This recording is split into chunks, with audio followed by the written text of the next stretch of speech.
आइए 1 मिनट के लिए समय में पीछे चलते हैं, सीधा पहली शताब्दी ईसा पूर्व में। रात का समय है, शिप्रा नदी बिल्कुल शांत बह रही है और उस शांति के बीच प्राचीन उज्जैन नगर, जिसे तब अवंतिका कहा जाता था, अपने पूरे वैभव के साथ खड़ा है। ये उस समय भारतवर्ष का सबसे शक्तिशाली नगर था, लेकिन इस नगर के हृदय में एक ऐसा रहस्य पल रहा था जिसे आने वाली पीढ़ियां 2000 वर्षों तक सुलझा नहीं पाईं। हम बात कर रहे हैं एक ऐसे चक्रवर्ती सम्राट की जिसका नाम इतिहास की हर कहानी में तो दर्ज है, लेकिन जिसके असली वजूद को लेकर आज भी इतिहास की सबसे बड़ी बहस जारी है। लंदन की कल्पना कीजिए, ब्रिटिश म्यूजियम की एक धूल भरी लाइब्रेरी में जॉन फेथफुल फ्लीट नाम के एक विद्वान बैठे हैं। वे भारतीय दस्तावेजों की जांच कर रहे थे और तभी उन्होंने अपनी डायरी में एक बहुत ही चौंकाने वाली बात लिखी। या तो 2 अलग अलग राजा हैं या फिर एक बहुत बड़ा षड्यंत्र। लोक कथाओं और उनके सामने रखे असली साक्ष्यों के बीच इतना भयानक टकराव था जिसने उन्हें ये सोचने पर मजबूर कर दिया कि यहाँ इतिहास के साथ कोई बहुत बड़ी छेड़छाड़ हुई है। तो इस पूरे ऐतिहासिक विश्लेषण का सबसे बड़ा सवाल यही है, क्या भारत के उस सबसे महान सम्राट का वास्तव में कोई अस्तित्व था? मतलब एक ऐसा राजा जो अपने आदर्श न्याय के लिए जाना जाता हो, वो अपने पीछे बिना कोई पुरातात्विक निशान छोड़े अचानक गायब कैसे हो सकता है? यह इतिहास का एक ऐसा कोल्ड केस है जिसने पीढ़ियों से बड़े बड़े जानकारों को उलझा कर रखा है। खैर, आगे बढ़ने से पहले यह समझना जरूरी है कि विक्रमादित्य आखिर हैं कौन।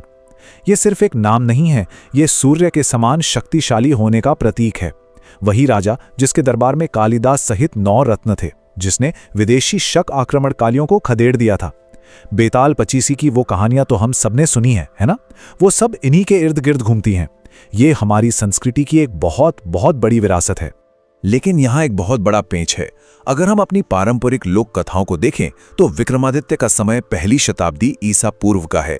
लेकिन जब 19वीं सदी के ब्रिटिश इतिहासकारों ने अपना ढांचा बनाया तो उन्होंने विक्रमादित्य को सीधा 4वीं शताब्दी ईस्वी के गुप्त साम्राज्य में रख दिया।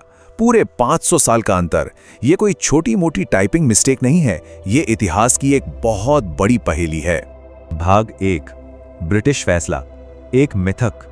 तो ब्रिटिश इतिहासकारों का तर्क दरअसल बहुत सीधा था। विंसेंट स्मिथ जैसे इतिहासकारों ने कहा कि उन्हें पहली सदी ईसा पूर्व के उज्जैन में किसी विक्रमादित्य का कोई सबूत नहीं मिला। इसके बजाय उन्हें मिले गुप्त सम्राट चंद्रगुप्त द्वितीय के शिलालेख, जिन्होंने विक्रमादित्य का टाइटल लिया था।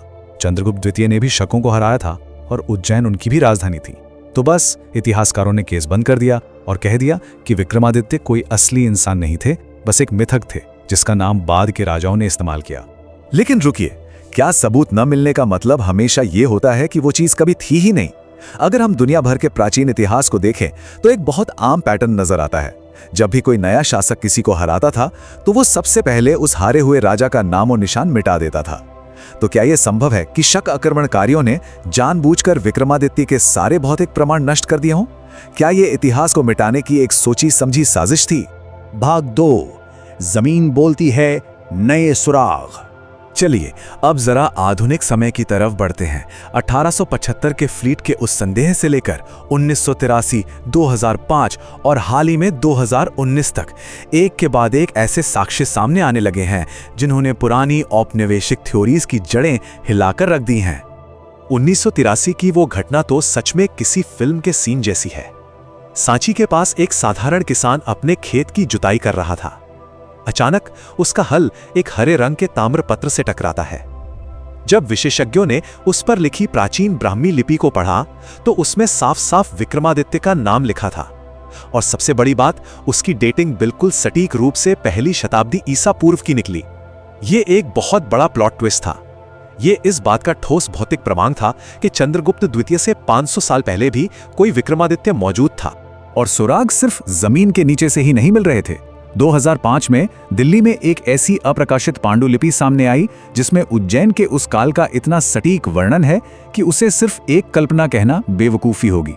इसके अलावा प्राचीन नालंदा विश्वविद्यालय और तिब्बती बौद्ध रिकॉर्ड्स भी बिल्कुल यही कहानी बताते हैं। एक ऐसा शक्तिशाली राजा जिसने उज्जैन से शासन किया और शकों को खदेड़ा। ये सभी अलग अलग स्रोत स्वतंत्र रूप से एक ही सच की ओर इशारा कर रहे हैं। भाग 3, 57 ईसा पूर्व की समय पहेली।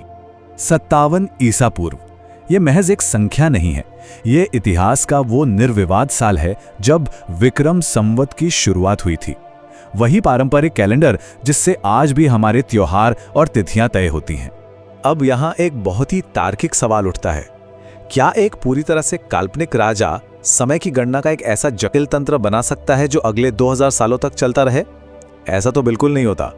काल्पनिक राजाओं के नाम पर पीढ़ियों तक समय नहीं चलता। अगर 57 ईसा पूर्व में कोई कालगणना शुरू हुई तो ये बात पक्की है कि वहां कोई वास्तविक और बेहद शक्तिशाली सत्ता मौजूद थी। और एक बात सोचिए, अगर विक्रमादित्य केवल गुप्त काल के चंद्रगुप्त द्वितीय थे, तो फिर कश्मीर की प्रसिद्ध राजतरंगिणी में, नेपाल के प्राचीन दस्तावेजों में और यहाँ तक के सुदूर दक्षिण भारत के तमिल संगम साहित्य में विक्रमन नाम के राजा का जिक्र क्यों मिलता है? गुप्त साम्राज्य तो इतने बड़े हिस्से में था ही नहीं। इतनी अलग अलग संस्कृतियों में एक ही नाम का मौजूद होना ये चीख चीख कर कहता है कि ये राजा गुप्त काल के दायरे से बहुत बहुत बड़ा था। भाग 4, एक अधूरी ऐतिहासिक जांच। तो चलिए वापस उसी जगह चलते हैं जहां से ये सब शुरू हुआ था, उज्जैन। 2019 में भारतीय पुरातत्व सर्वेक्षण यानी ASI ने महाकालेश्वर मंदिर के पास खुदाई शुरू की। ये ठीक वही जगह है जहां पारंपरिक रूप से विक्रमादित्य का दरबार माना जाता था। और उन्हें वहां क्या मिला? पहली शताब्दी ईसा पूर्व के एक शानदार शाही महल के अवशेष, बड़े बड़े प्राचीन स्तंभ और सबसे रोमांचक चीज, उन पुरानी ईंटों के बीच से मिला एक टूटा हुआ पत्थर का शिलालेख। जरा उस पल की कल्पना कीजिए जब वो पत्थर मिट्टी से बाहर आया होगा।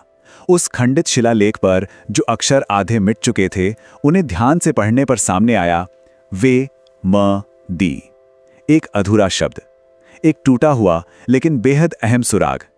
हालांकि पुरातत्वविद हमेशा बहुत संभल कर कोई दावा करते हैं, लेकिन ये खोज एक बहुत ही स्पष्ट संकेत थी कि उज्जैन की वो जमीन कोई बहुत बड़ा सच अपने भीतर दबाए बैठी है। तो इस पूरी खोज को हम इसी सवाल पे रोकते हैं। हो सकता है 19वीं सदी के ब्रिटिश इतिहासकारों ने किताब के पन्ने को ज्यादा ही जल्दी पलट दिए हों, लेकिन जमीन झूठ नहीं बोलती। जैसे जैसे नई तकनीकें आ रही हैं, क्या उज्जैन की वो प्राचीन मिट्टी एक दिन वो आखिरी सबूत दुनिया के सामने रख देगी जो इतिहास की किताबों को हमेशा के लिए बदल देगा? सच वहीं कहीं दफन है, बस इंतजार कर रहा है कि कोई उसे बाहर निकाले। भारत के अनसुने रहस्यों की दुनिया में आपका स्वागत है। लाइक करो, बेल दबाओ और हमारे साथ बने रहो।